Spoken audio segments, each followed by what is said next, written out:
melaporkan. Pelestarian lingkungan dan destinasi wisata di Kabupaten Buleleng perlu mendapat sentuhan berbeda. Hal tersebut berkaitan dengan lokasi Buleleng yang berada hulu Pulau Bali. Konsep tourism is different yang digaungkan Bupati Buleleng, Putu Agus Suratnyana.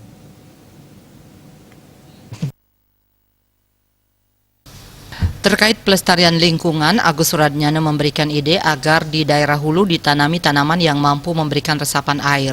Fenomena yang ada di daerah hulu sekarang lebih banyak tanaman yang tidak mampu memberikan kontribusi terhadap resapan air, sehingga ini dapat berakibat debit air berkurang. Sementara itu, terkait destinasi wisata, sejak awal Agus Suratnyana selalu menggaungkan tourism is different yang memiliki arti wisata yang berbeda. Ia menginginkan daerah wisata di Buleleng berbeda dengan Bali Selatan. Buleleng harus lebih mengedepankan adat budaya khas Buleleng, seperti rumah adat Bandung Rangki di Desa Pedawe.